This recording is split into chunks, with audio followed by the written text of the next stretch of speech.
Hi, welcome to Write More Light. My name is Sarah. I'm with the Midwest Writing Center, and this is a web series in which once a week I will give you an itty bitty writing lesson, and once a week, lucky for you, we get to talk to somebody doing something awesome in the arts. Today we are hanging out with Adam al-Sirgany, an Arab American poet and short story writer born and raised in the Driftless Midwest.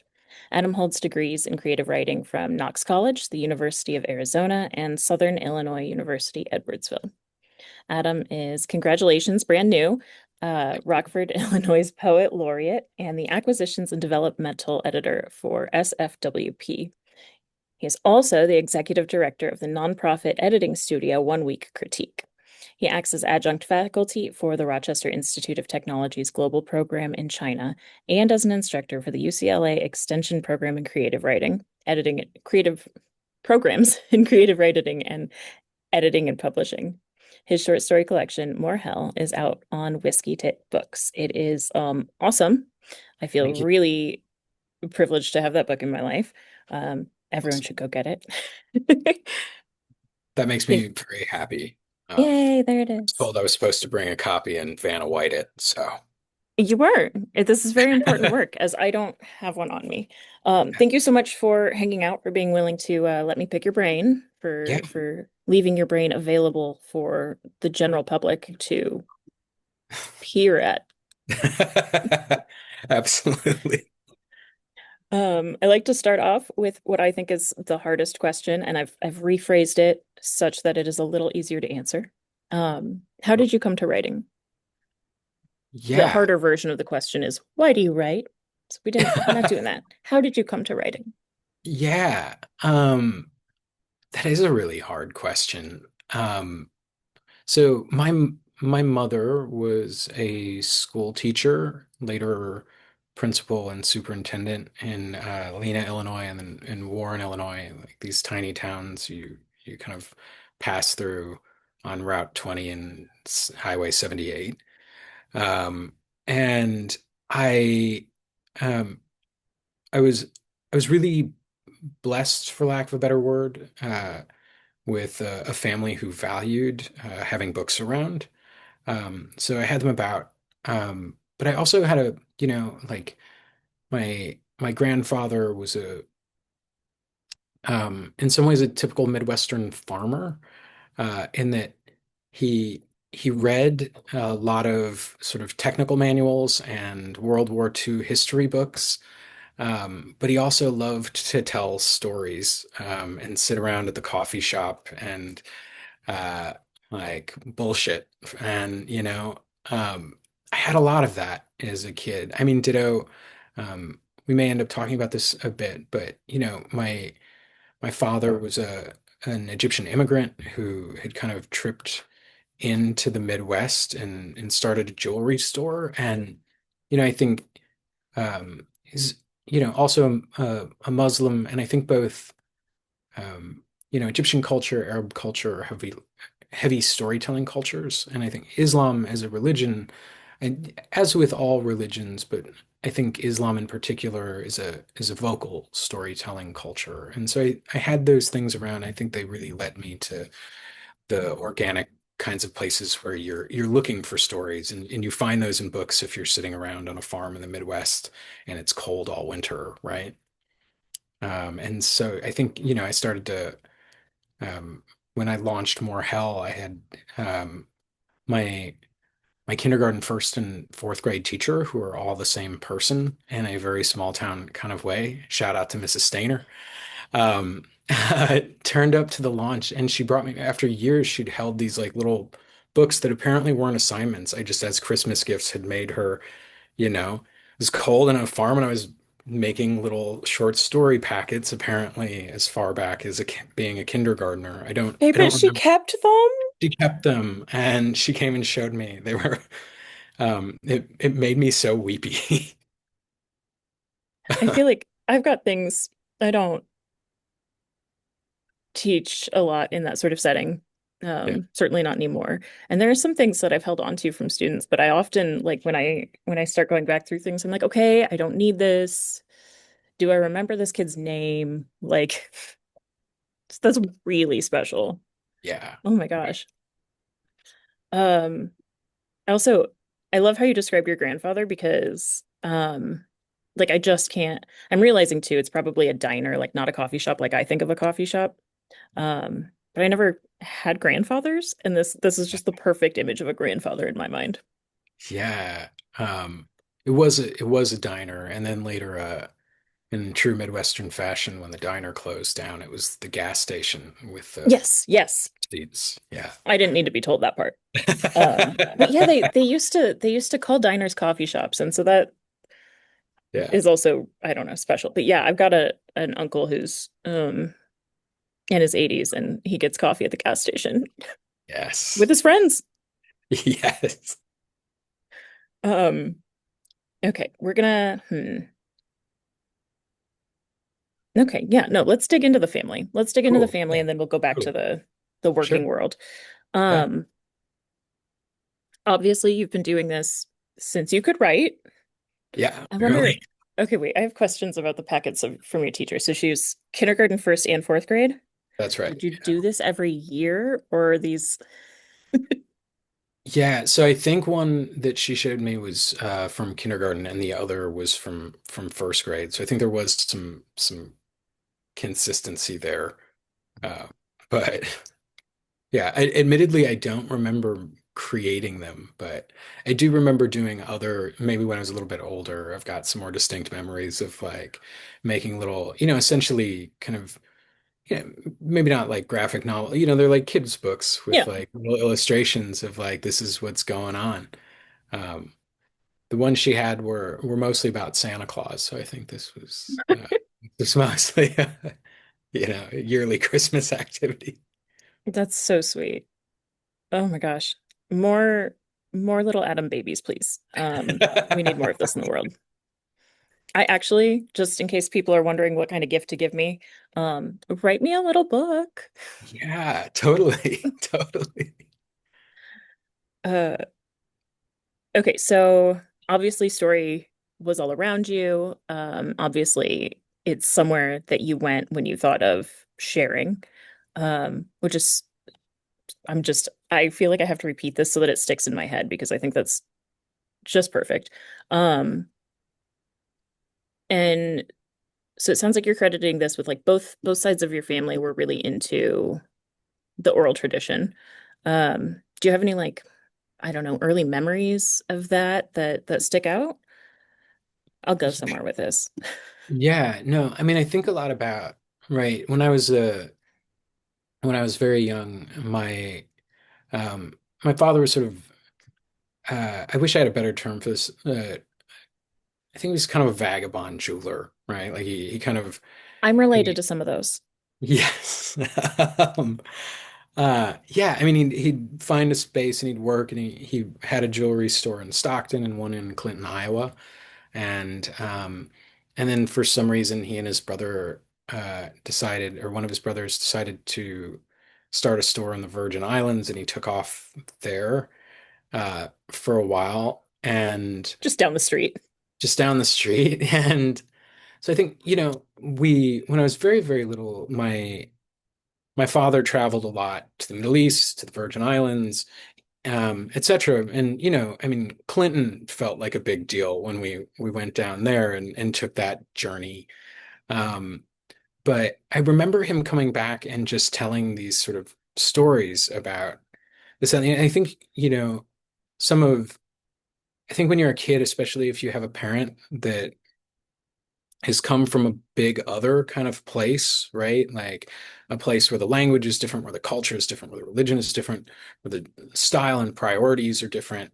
Um, Everything feels a little bit like speculative fiction in some ways, but also very much like, I don't know if you've ever read like Ford Maddox Ford's The Good Soldier, where oftentimes someone's telling a story and they're like, here's the thing, obviously, and I'm telling you this exciting story. Oh, yes, I remember American Child of mine. I need to step back and explain this whole thing about Anwar Sadat or something, right? And now we're coming forward and we're moving back. And so the atemporality, man, I can't say that word. Like was always really fascinating to me, but I remember my father this one time coming back from the Virgin Islands, and he'd sent a video home before he came back of just a parrot outside of his window. And I don't know if they're indigenous to the Virgin Islands or not. I just was fixated on this parrot. And immediately he started telling me this story about like the parrot that hung out by his window every day. And it transitioned into this really lovely story about a hudhud bird back in Egypt and how it reminded him of that. And it's this very early memory for me of like recognizing sort of how stories can interconnect and the sort of poetics of shared image, right? Like those two birds are actually, now that I'm older and I can kind of like picture them both in my head, I know they're very distinct looking birds. But it also, I think, was a way in which I connected from a father who could often feel a little distant because he was moving around, right? Like something about his fascination with birds let me be like linked to him in the way that I just could sit outside and look at killdeer and robins and sparrows and barn swallows and that sort of thing. And that's always kind of hung on for me. Uh, You blew my I was like nonstop writing down what you were saying. You blew my mind so many times. In part, just like what you were saying is beautiful, but in part it was like, oh, you put words to an experience that I've had.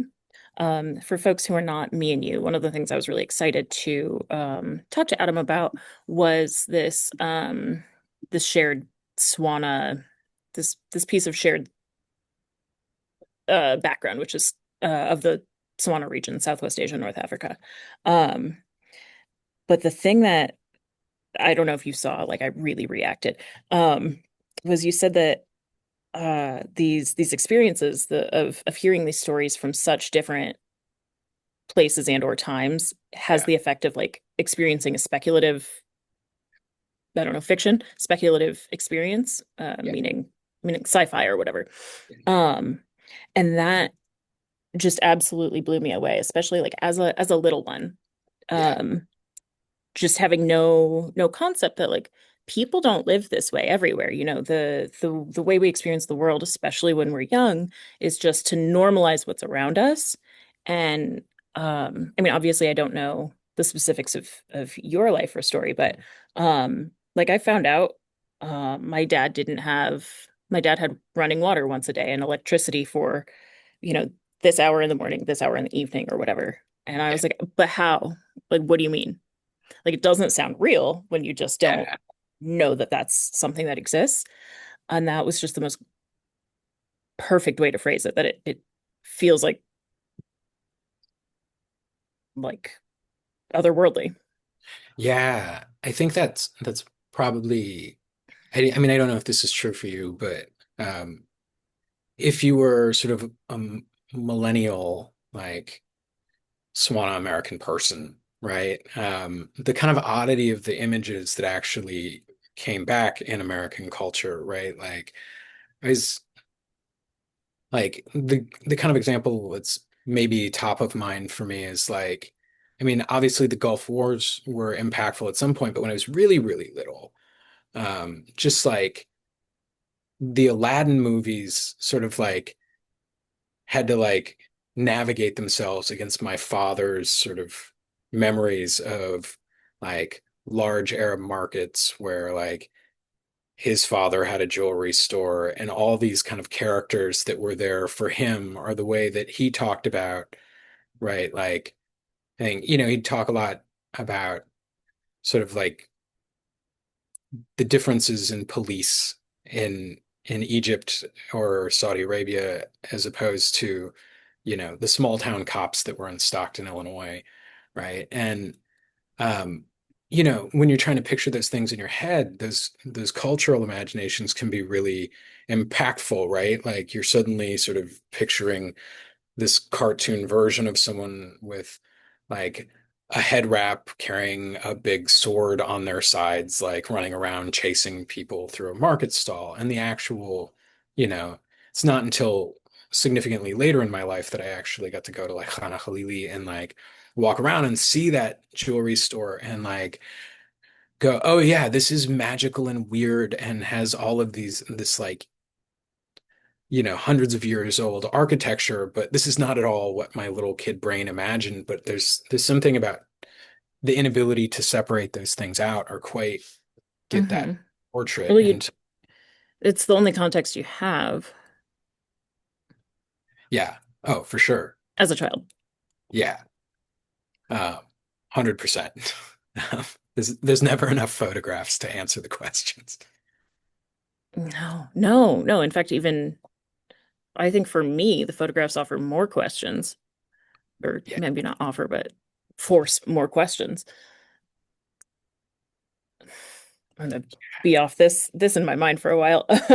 for sure, for But sure. you also said about the birds, the connections we make um, between memory and this gorgeous phrase, poetics of shared image or shared memory. I think that's just a really important, like, I mean, first it's just a beautiful human observation, but I think that observation feels really core to some of your work, your writing. Um, like that, I wouldn't have come up with those words. I wouldn't have thought of it on my own, but I'm seeing now in your stories the way that mm, that emotional connection and the way that it's placed comes out. That's cool. Very cool. Yeah, thank you. Um, yeah, okay. Um, you've already answered like all of my questions on this topic. Do you find, other than me just insisting just now that I find it, do you find that this background, the way that story has shaped so much of your upbringing? How do you find that it informs you as you move through the world as an artist? Yeah, man, that might be the hard question, actually. You know, I heard in my mind, I was like, it doesn't. Yeah. No, I mean, I think there's a couple things that probably play into that. I mean, some of the ways in, right, like I think um I'm not a practicing Muslim person, right? But I think I did have a father who like stopped 5 times a day, whatever he was doing, and sort of like um and prayed, right? In a conventional way. I think in some ways there's some of that has translated into practices of my own, that um, being around certain kinds of rituals end up informing the ways in which I try and access what the world is about, and what sort of the oddity of just like being conscious of being here in something like what appears to be a distinct body, is about. Like, I do stop and kind of like have moments, and I sort of go through, rituals of my own every day in my brain to stop and try and process what's going on in my world. I think probably weirdly or not so weirdly, that happens roughly at dawn, mid-morning, like afternoon, like etc. And so I mean, some of that's just about the kind of patterns of my life. I often tell people that both farmers and jewelers, although they're on slightly different uh, time frames, are people who operate heavily in sort of modes of busyness and then like relative quiet and preparation. And I think that that's become part of my practice. But I think the other thing is just that um, I really love raconteur stories. Um, I often really connect with voices that feel like they're being told to me, and in the way that I end up writing, I think I often end up either operating in the sort of like the suddenness of interruption, where someone has something urgent to tell you. Something like my story, Gracie's story, is very much about someone who's in an immediate moment. But probably the bulk of my stories are much more about reflecting on one kind of idea and then the sort of like, I don't know that they all come across as like the way my grandfather would tell a story or the way my father would tell a story, but they do have these sort of loop backs where they're telling, here's the main line of like what happened and what I need you to know, but here are also my th side thoughts on, which I think is differently true about, say, you know, the guys at the coffee shop who are sitting around going like, well, did you hear that somebody drove into the light pole yesterday? And like, it's Bob's kid, Bob who, back in the day, well, he was always a drinker and those kinds of divergences. And then also the way I think um, my father would tell those stories, as I was noting, right? Like, here's the story about my father getting upset with a guy over squeezing a lemon and how he squeezed a lemon.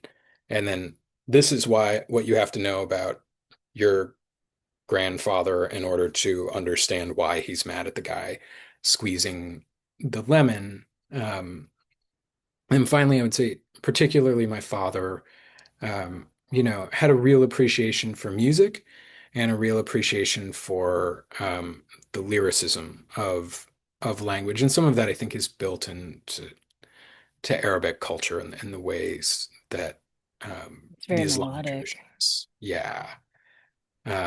And I think that I love a good long sentence that's super hypotactic. It's got a lot of clauses, but it's like it's kind of building up a flow of thought. Um, so speaking of, I probably hypotacted my way and taken a bunch of divergences to tell you all that. But something like that, I think, has continued in my That was beautiful. And oh shoot, I didn't write it down. In your last, oh, I said it was melodic, and then you mentioned the oral tradition, and I don't think this is like pretty well theorized by people who study this that to have that oral tradition that passes stuff down, there is a lot of like uh intentional meter and often rhyme so that it can be easier to remember. yeah Which makes sense. I mean, I assume based on how, we understand language developing that we all come from an oral tradition, but we don't all survive that way still, you know? yeah And there's something I thought of when you were comparing the jeweler and the farmer, their relative busyness and then the quiet of preparation and even probably in those rest times, what is restless there. Um, I also thought about those are both really, really tactile um vocations. And even bringing in the musicality or just the music, um, I think that too is very physical. We just don't think about it because you're not touching another object, right? Um, but to write or to tell a story or to perform music with or without an outside instrument, these are things that really use the body in, I mean, in ways that we don't necessarily appreciate or notice because I'm the instrument. yeah Um, but I think that those connections are there for sure and yeah really cool. Yeah, I mean, my father was a big fan of belly dancing, right? And um, I, um, apart from all the other things you might derive about him from that enthusiasm, right? One thing that's really striking is if you ever are in the Arab world and you get to see someone belly dance, like, well, it is a very tactile, physical, specific, and it makes the body part of the ongoing music in this like very right like the noises and the clicking and the like the Yeah, moving. I was gonna Right? mention if you didn't I don't know, the jewelry that as part of costuming, which is noisy. Absolutely. Yeah. Super, super noisy in a way that you wouldn't necessarily expect. I know I felt like noisy was the wrong word. Yeah, I mean, I think really good belly dancers incorporate Right. that. I don't have either the Arabic or the English word to describe what that is. I'm sure someone does, and they're welcome to reach out to me. I'd love to know. It's a part of the sonic experience. Yeah. Yeah, no, totally. Let us know what the word is that we're looking for. Um, I thought, by the way, that that was just a really clear way to answer that question, but just What? um for what it's worth. And Thank you. maybe these are the harder questions, right? But they're also really at the core of what's important about the written word. No? Yeah, totally. Then do you feel attached or beholden to um that that import of story? Or is it nice because it's something you like, it's not an obligation? Yeah, I mean, I think it's maybe both. Uh, I think that story is like um, I'm sure there's a biologist and a philosopher and maybe a linguist who want to come in and like tell me I'm wrong about this. But I do think narrative in particular is the specific human thing. Um, you know what I mean? That like I love animals and I hang out with animals a lot, and you know, I see their capacities to do many things, but I've never quite seen them narrativize in the way that human beings do. And I think the way in which that becomes important, like at large, is often that the ways in which we tell stories um, not only translate things beyond the sort of like nouns and verbs of our experience, um, but the ways in which we understand experiences that are not inherently, you know, uh, value laden. I guess to sort of like give a specific example. So I have an 18-month-old, um, and if you like about a month ago, she was really terrified of the noise of the garbage trucks outside when they came by. And the like the sound was sudden and the brakes were noisy. And then there's a big thudding and it would really upset her. And so we started going outside on garbage day and taking walks when I knew the garbage trucks were going to be coming through. And then when the garbage men stopped, we'd like wave at them, you know? And now she has a narrative in her mind for what that noise is. And anytime she hears anything approximating an air brake, she just starts enthusiastically screaming, truck, truck, truck, right? And I think that there's something there that's clicked for her that is a story of like, when that noise happens, there's a friendly guy who like comes out in his big gloves and waves at me. And that noise is no longer terrifying. Um, and I think that kind of extends on and on and on in the ways that we understand each other. I think oftentimes my own project in writing is trying to understand the people in my world and trying to empathize into what's going on with them. Um, and sometimes it's in my meager way to try and explain myself, right? Like I like I like my father, my mother, you know, my neighbors better when I get those pieces of their world in a way that I never could in the kind of abstract of like looking externally at them. And if I tell those stories and then I retell those stories and then I like angle those stories in different ways, eventually I I tend to want to be angry at them less, but I also feel safer with them and I also feel more compassion with them and I know how to live in the world better with them and I don't really know how to live in the world other than to live in the world with people. Much as I'd like to be a hermit. I feel like I'd be a really good hermit, but I don't have a green thumb. and I'm not a good hunter or keen on it. So, I in the meantime, I'm going to have to like learn to be nice to the people at the grocery and the people who deliver the groceries enough that they want to keep providing, and like partaking in community. Uh, yes, yes. I feel like like where you started and then just the whole time and then how you ended that. It's so much of like how narrative shapes the human identity, like as a species. That was not this. That was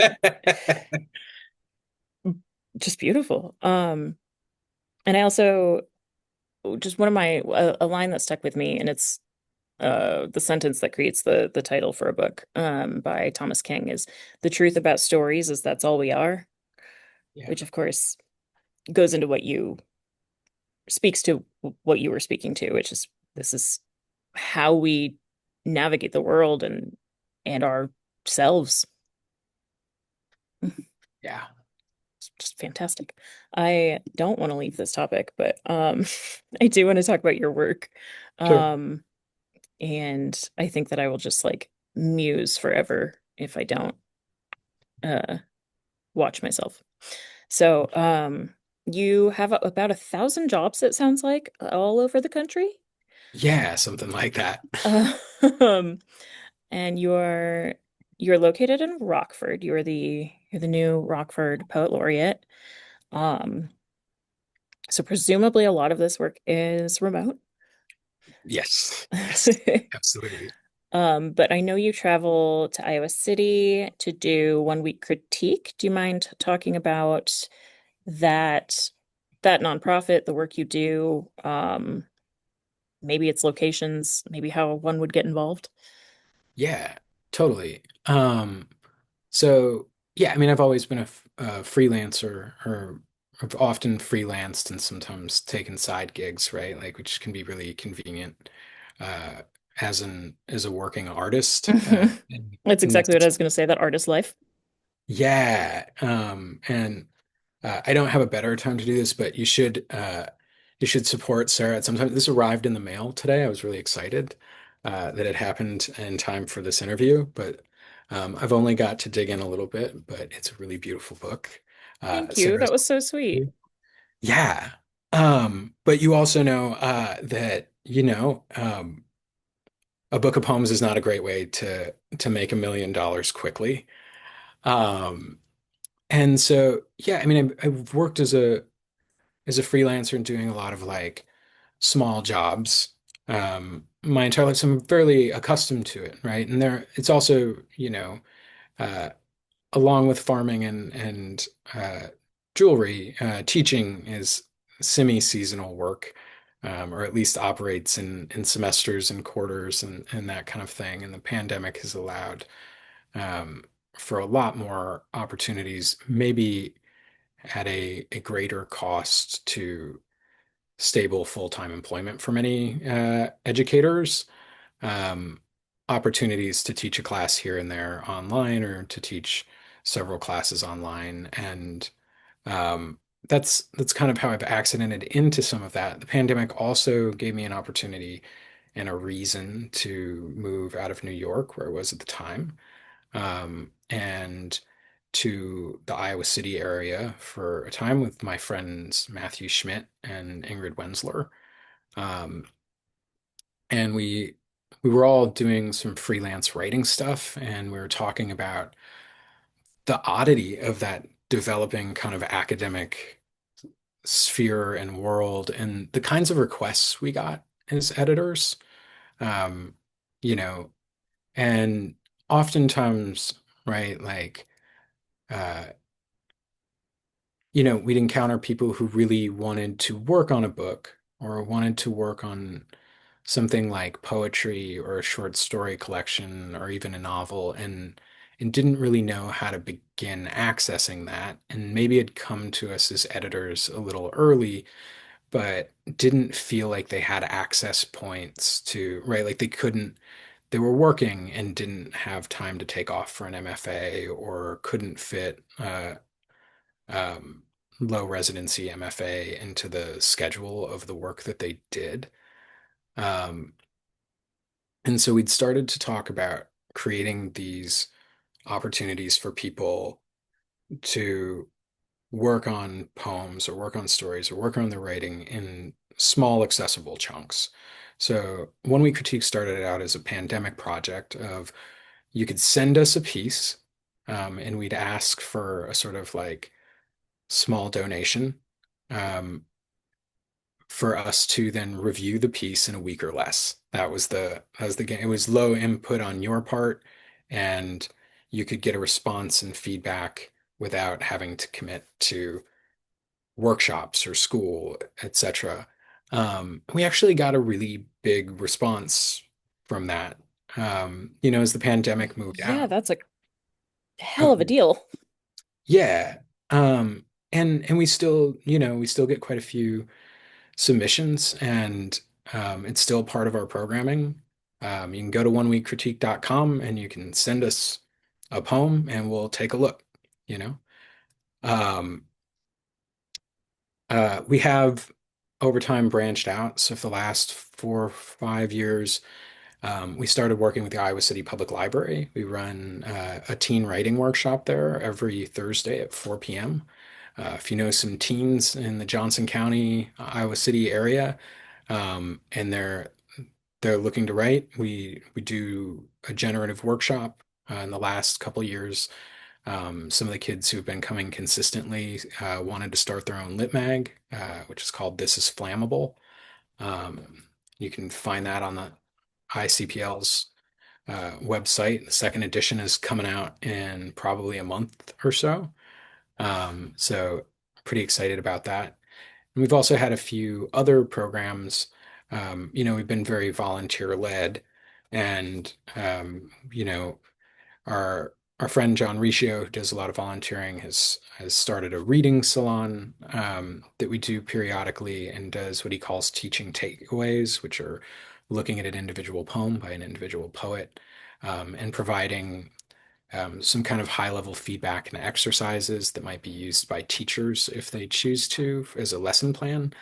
Um, Matthew continues to do a periodic um, look at appreciations, is what he calls it, which is a kind of running dialogue with editors of literary magazines. Um, to answer your other big question, if someone ever wants to get involved, they're welcome to reach out to admin at oneweekcritique.com, and we're always happy to talk to volunteers or to people who want to like try things out, or we're a 501(c)(3). If you want a tax deductible donation, you're welcome to send it. All those things. But That's so much. I that's so much. Um, I got nothing. This is mostly in the Iowa City area, but also clearly remote as it can be. yeah. Wow. Yeah, so the online programming, or we will take a submission from anyone. We've done work from Europe and Asia, and you know, oftentimes America, people we meet for various reasons. But yeah, most of our programming is in Iowa City. That's just so much stuff. I'm astounded. Um, and your work with the press, which I've only got an acronym for your press, so I'm sorry. I don't remember what it is. No, that's probably for the best. It's SFWP, which stands for the Santa Fe Writers Project, which I is, should have remembered that. yeah, it's ironically located in Bethesda, Maryland, and by the grace of modern publishing, I do most of my work in Rockford. Um, but yeah, we've been around. We're about to hit our 29th year. Um, I I've been around for a little over five. Um, SFWP works on, uh, we're an independent press and we operate fairly traditionally, meaning we operate roughly like a big five press in terms of lead times and distribution. But we publish around 8 to 10 books a year, um, mostly uh, literary fiction memoirs.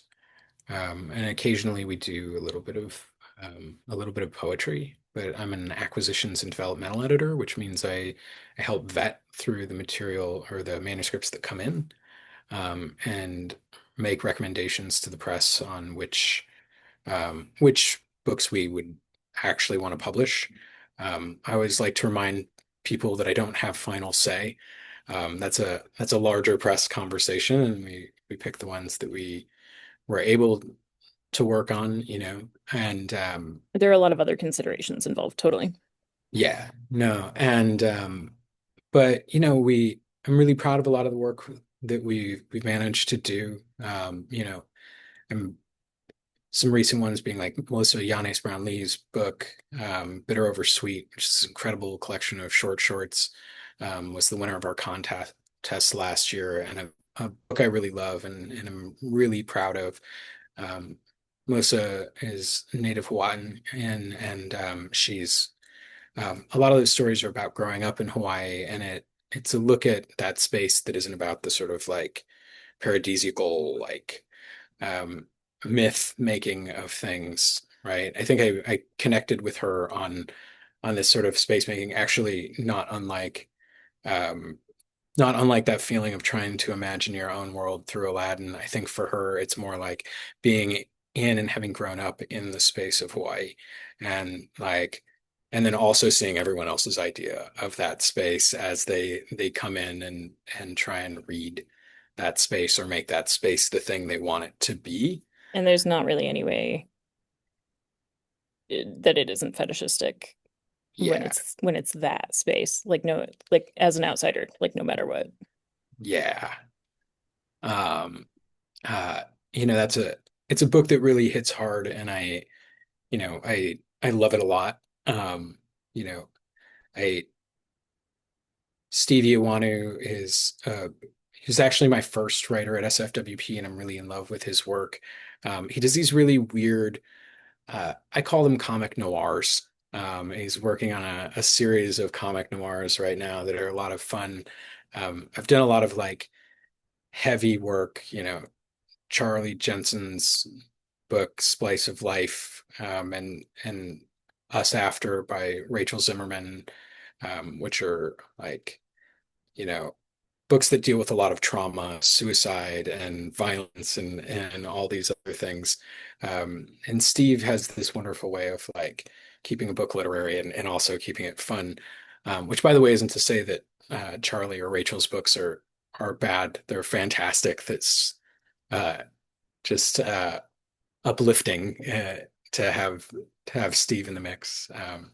And um, Horse Show by Jess Bowers is one I'm super proud of. I'm obliged to shout it when I say it. So Horse Show. It's an amazing collection of stories about historic horses. I'm working with uh, the influencer, content creator, comedian Jerry Wayne Longmire on a book about uh, kind of blue collar life, which I'm really excited about. Insofar as in East Texas, I feel like it takes me back to sort of growing up on a farm and doing that kind of stuff. I'm listing a bunch of people that I adore and whose work I'm proud of, and there's a million others um, in that list. Um, but I think part of what I'm getting at in that ramble is to say that like one of the cool things about working with an independent press is that um, I get to work on books and take risks on books that maybe if I were working with the big five or when I did some like contracting with the big five, I didn't have that much leeway, and I didn't get to kind of engage in that kind of weirdness and bravery and diversity of books, right? And so SFWP has been really beautiful for that. Yeah, no, I was writing down all these titles and I was like, maybe I could just have the website up. Yeah, yeah, totally. And I will link the website, but it is just sfwp.com. Yeah. Shout out to Um, Andrew Gifford for keeping it together for 30 years. yeah. Yeah, that's awesome. And not a small feat. No. I want to be mindful of the time, so Sure. I'll just do one more question. What are some pros and cons maybe of working in the field that is also your passion? I Yeah. guess I Um, assumed that writing is your passion, but you've certainly yeah. dedicated your life to it. So, Yeah. Um, it is my passion and it is, yeah. So I went to school for maybe long enough, maybe too long. Maybe I treated it right by really treating uh, arts school as art school or as an opportunity to create. And when I hit the job market, I was very certain in my naive little academic head that I was going to go to the East Coast to the big city and like sight unseen and show up and go like, look, I have degrees and I have abstract thoughts about books and I like to think I have taste. Now, welcome me into the fold. And I kind of, imagined New York or Philadelphia or a number of other places I've lived as being, the modern left bank or something. And uh, okay, but I think you have to like to keep the dream alive. yeah, it might be that the actual left bank is like in the Quad Cities and Rockford and in smaller towns in a more dispersed way, which is my new dream or keeping the dream Actually, alive. at first I was like, yeah, of course it's where we are. But I do kind of think that you're onto something. Like where are we allowed to, I mean, pieces of it are right. Like artists end up in the same communities because they're looking for a place where they have the resources, meaning, the time, the space, the um material needs met to Yeah. make art, but also because they want to be around artists. So like I don't think you're off base, actually. No, I think that like old industrial towns that are reasonably priced are not a bad place to be.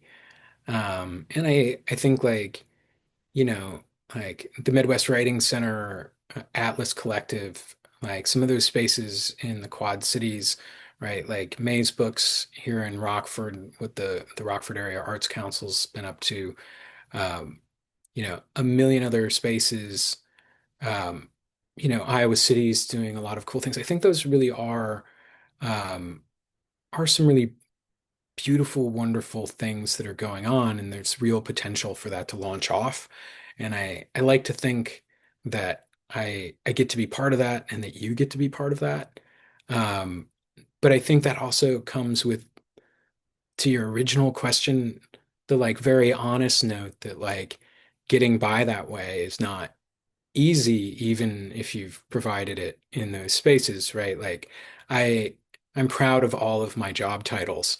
Man, it would be rad if I had three of them and like I could focus that much more clearly and specifically. Um, I wish I could tell you that the most money I had ever made was on More Hell launching with Whiskey Tit, right? And then I like that I can now retire on the pride of my short stories.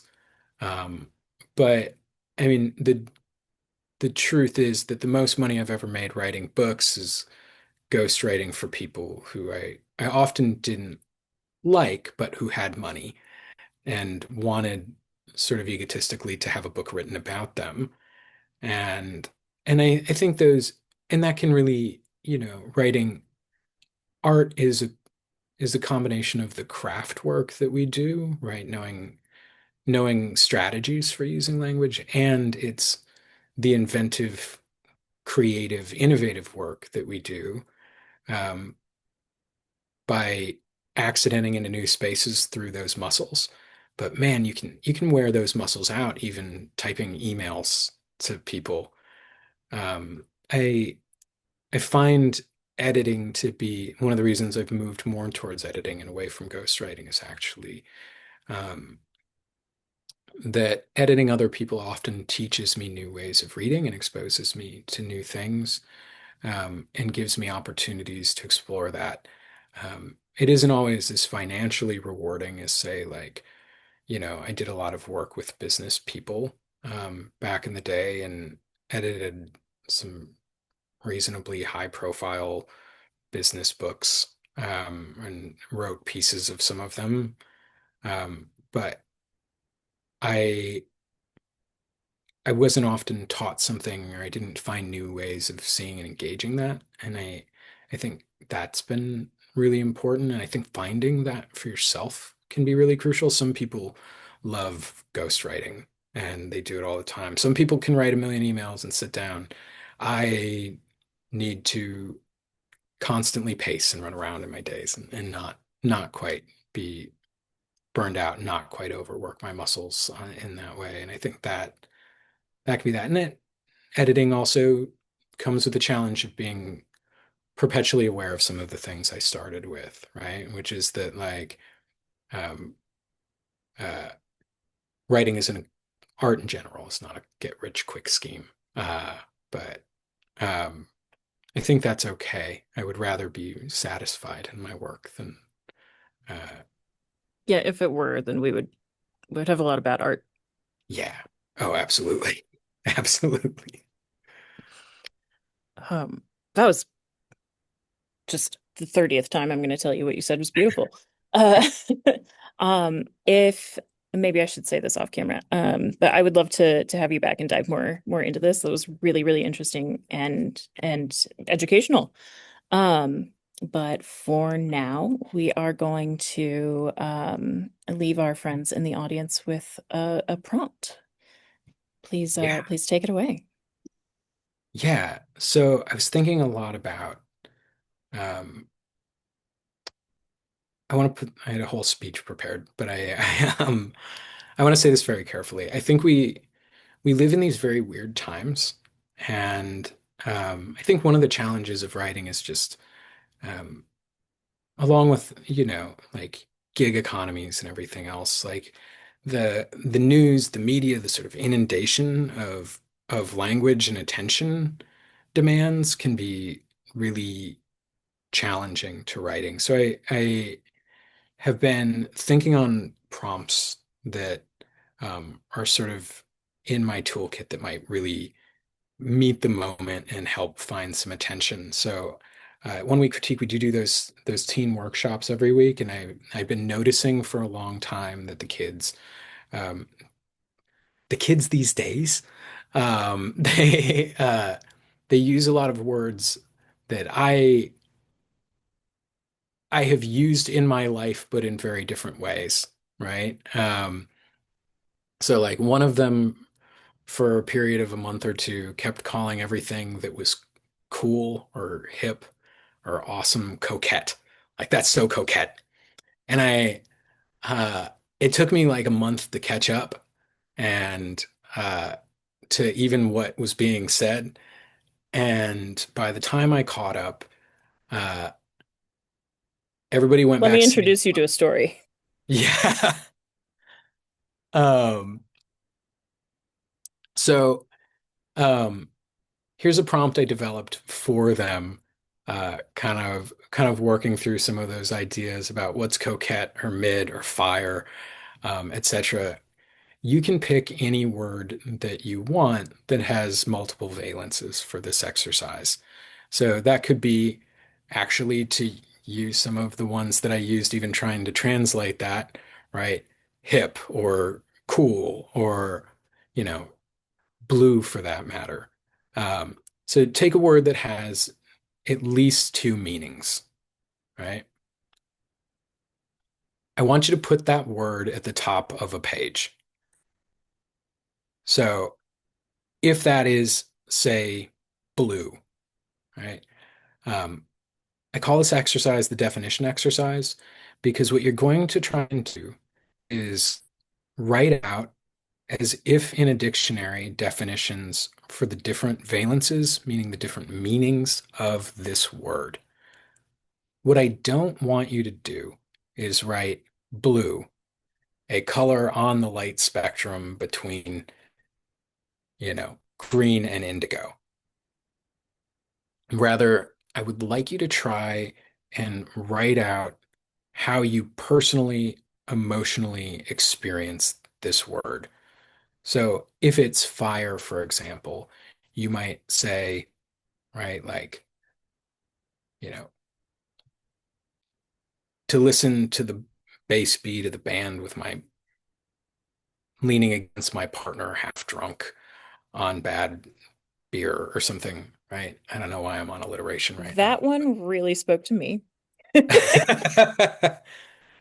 Awesome. Um, so I want you to try and write out all the versions of this word in that way. And what I've realized about that through doing this with the kids and doing it myself is that sometimes those sort of feelings of, say, that bass beat and like the way the color blue makes me feel actually have connection points. So I really think of it as a two-part exercise. One is to write out those definitions through image, sensation, and feeling. And the other is to go back and try and edit that to interlink those definitions. Okay, I copied that down. I took some dictation. So I'll make sure that is available in the description of the video. I'm really excited to do this. Cool. As always, take a prompt as it works for you. The idea is to come up with something, to write something. Um, Thank you so much for hanging out with me today. And to everyone, please write more light into your life.